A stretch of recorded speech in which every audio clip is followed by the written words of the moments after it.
وكان الإنسان عجولا وجعلنا الليل والنهار آيتين فمحونا آية الليل وجعلنا آية النهار مبصرة لتبتغوا فضلا من ربكم. This is Muhammad Noman.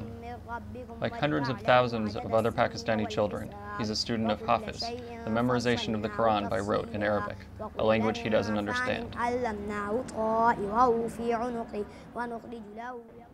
ये पढ़ के हम सबको पढ़ाएंगे, फ़ायदा सवाब मिलता है और या आखिरी कुरान की तालीम देंगे और आखिरी ज़िंदगी में भी ये काम आएगी. In the Western world, madrasas have become synonymous with Islamic extremism.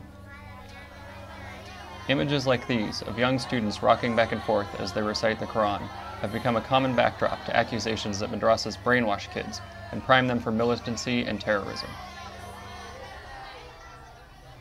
This distrust of madrasas is shared by many less religious Pakistanis, like Pervez Hudboy of Qaeda-e-Azam University in Islamabad.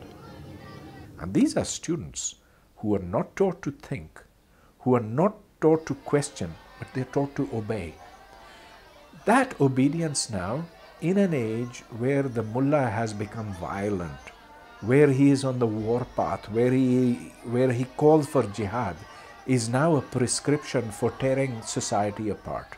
But for many Pakistanis, the religious education provided by madrasas is seen as essential to becoming a good Muslim and a good citizen. देखिए, बाहर ममालिक में जो मदरसे की एक सोच अब इस वक्त बन गई है तो वो एक बहुत ख़राब सोच है. मदरसे के इस लेवल पे हमारे यहाँ जो काम हो रहा है वो ये कि हम नई जनरेशन को उन इखलाकियात की तालीम दें और उन्हें मुआशरे का एक अच्छा शहरी बनाना मकसूद है.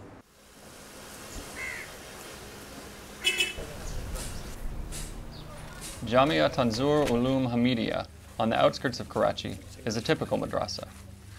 It houses, feeds, and educates about 30 children from poor rural areas of southern Pakistan.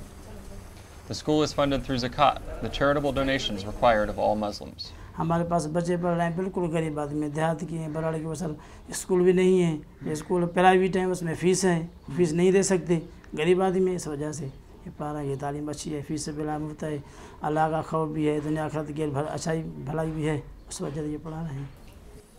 Abdul Khani, whose father drives a donkey cart, has come here from a small town in the interior. He believes he'll get a better education here than at the dysfunctional government school in his home village, where facilities are limited and teachers often don't even show up to instruct their classes. बस होता गुर्बत है जैसे कि कमी है ऐसे इस वजह से दीन का अच्छा है इधर भी काम आएगा उधर भी काम आएगा दीन की अच्छी इंशाल्लाह कोई और आलमी कोरस से कोई और दीन का काम करना है ज़िंदगी में दीन का इल्म पिराना है. ये तालीम ऐसी है तो खुदा वैसे ही भेज देता है. अल्लाह ताला आलिम बनेगा किसी इमाम होगा मदरसा खोलेगा अल्लाह ताला उसको ही खुद ही देगा. But madrasa critics are far less optimistic about the quality of education these schools are actually offering and the employment prospects for the graduates they produce.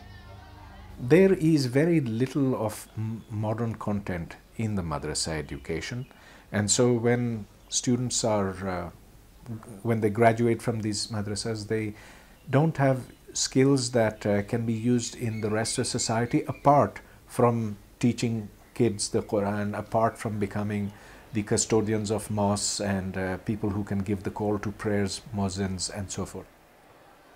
Reconciling the worldly shortcomings of a madrasa education with a widespread belief in the spiritual value of religious instruction is not an easy task. And this problem speaks to a larger divide between Islam and secularism running through Pakistani society. The answer may lie with students like Nasir Abbas, who attends both a madrasa and a secular school run by a non-profit in the Karachi slum where he lives. इस्लाम के बारे में बताते हैं कि हमें ये कैसा नमाज किस तरह पढ़नी चाहिए हमारे पैगम्बरों के बारे में सबके बारे में और मदरसे में बताते हैं और स्कूल में हम आते हैं यहाँ पे हम दुनिया के बारे में जानते हैं और कुछ हम आगे चल के कुछ बनने के बारे में जानते हैं हम आगे जाके कुछ बनेंगे कैसे और आगे जाके यानी कि अभी जिस तरह मैं डॉक्टर बनना चाहता हूँ इसके बारे में सिखाते हैं. But in a country where a third of children never get a chance to go to school at all, few students are so fortunate to have the perspective provided by this combination of religious and secular education. And while madrasas remain a visible target for anxieties about the miseducation of a new generation of Pakistani children, the real culprit may be a failing public education system that has left millions of students with the bleak choice between a madrasa education and no education at all.